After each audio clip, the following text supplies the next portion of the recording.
ఆడుకోకుండా ఉండాలి, కానీ ఆడుకోవాలంటే మరి బయటికి వెళ్ళాలి కదా.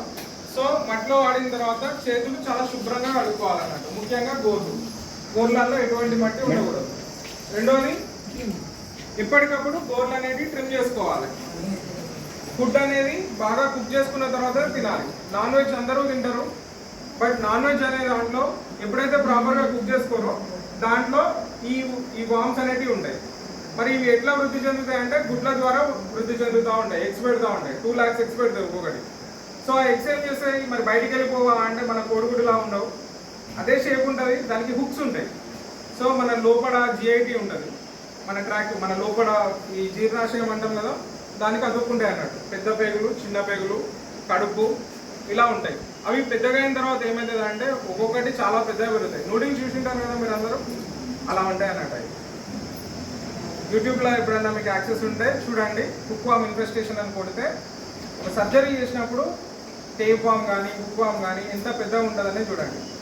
సో అవి చూడడానికి మైక్రో ఆర్గానిజమ్స్ లాగున్నా మన బాడీలోకి ఎంటర్ అయితే చాలా ప్రమాదకరం. వాటిని నివారించడం కోసమే మనం ఇవాళ ఈ నేషనల్ డివార్మింగ్ డే చేస్తాం. ఈ టాబ్లెట్ కన్జ్యూమ్ చేయడం వల్ల మీ అందరికీ దాని నుంచి కంప్లీట్గా ఎరాడికేట్ అవుతుంది. మరి మాకు లేనప్పుడు తీసుకోవచ్చా అంటే తీసుకోవచ్చు, దానివల్ల ఎటువంటి సైడ్ ఎఫెక్ట్స్ ఉండవు, ముందు రాకుండా కూడా చూసుకుంటారు. మీ ఇంట్లో చెప్పండి, చుట్టుపక్కల ఉన్న చిన్నపిల్లలు ఉంటే వాళ్ళకు కూడా చెప్పండి కన్జ్యూమ్ చేయమని. దీని గురించి అవేర్నెస్ క్రియేట్ అయ్యేటట్టు చూడండి. థ్యాంక్ యూ అండి. గుడ్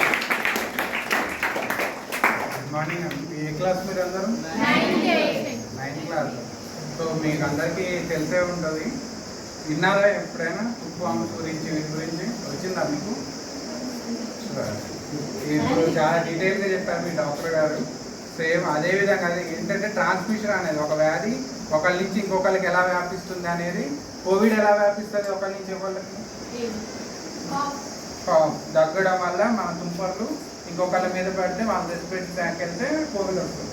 అదేవిధంగా ఈ హుక్ వామ్ ఇన్ఫెస్టేషన్స్ అనేవి ఏంటంటే ఫీకో ఓరల్ ట్రాన్స్మిషన్ అంటారు. అంటే మనం లెట్రిన్ వెళ్ళినప్పుడు మన ఫీసిక్స్లో దాని గుడ్లు ఉంటాయి, అవి కంటామినేటెడ్, మనం తాగే నీళ్ళలో కానీ తినే ఆహారంలో కానీ ఒకవేళ అది కలిస్తే ఆ గుడ్లు ఆహారం మనం తీసుకోవడం వల్ల మనకు వస్తాయి. ఓకే, సో దీన్ని ఎట్లా నివారించవచ్చు? మనము శుభ్రమైన ఆహారము, శుభ్రమైన నీళ్ళు తాగడం వల్ల దీన్ని నివారించవచ్చు. సో సేమ్ పర్సనల్ హైజీన్ వల్ల. సో ఇవన్నీ తీసుకున్నా కానీ మనకి లోపలికి ఇవి ఈ హుక్ వామ్ ఎగ్స్ వెళ్ళవు అనేది గ్యారంటీ ఉందా? లేదు. ఒక్క ఎగ్ వెళ్ళినా కానీ అది పెద్ద వామ్ అయిన తర్వాత చెప్పారు కదా 2 lakhs 3 lakhs అట్లా గుడ్లు పెడుతుంది. సో మనం ఎంత జాగ్రత్తగా ఉన్నా, ఎంత శుభ్రంగా ఉన్నా కానీ మనలో పిల్లల్లో ముఖ్యంగా ఈ వామ్స్ చేసే అవకాశం ఉందన్నమాట. దానివల్ల పిల్లల్లో రక్తహీనత గురి కావడం, దానివల్ల ఫర్దర్ కాంప్లికేషన్స్ వస్తున్నాయి. సో ఇది ప్రివెంట్ చేయడానికి ఒకవేళ లోపల వెళ్ళిన వాటిని చెప్పడానికి కోసమే ఈ డివార్మింగ్ ప్రోగ్రామ్ పెట్టారనమాట. సంవత్సరానికి 2 సార్లు చేసుకోవాలి, ఫిబ్రవరి ప్లస్ ఆగస్టులో. సో ఫిబ్రవరి ప్రోగ్రామ్ డిలే మనం ఇప్పుడు చేసాము. స్టేట్ వైజ్గా అందరికీ ఇవాళ చేస్తున్నాం అన్నమాట. సో ఇవాళ చేయడం వల్ల మన ఒకరి నుంచి ఒకరికి కూడా ట్రాన్స్మిట్, అందరిలో ఉన్న పురుగులు ఒకేసారి చంపేసాం అనుకోండి, దాని తర్వాత ఫర్దర్గా ట్రాన్స్మిషన్ అనేది ఆపేయగలుగుతాం. అందుకోసం మనము అందరికీ ఒకేసారి వేయించడం అన్నమాట.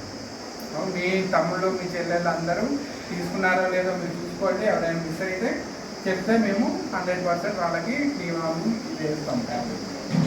ఓకే, మళ్ళీ మాపప్ రౌండ్ ఉంటుంది 1 week తర్వాత. ఆ మాపప్ రౌండ్లో అన్నా మనం కవర్ చేస్తాం.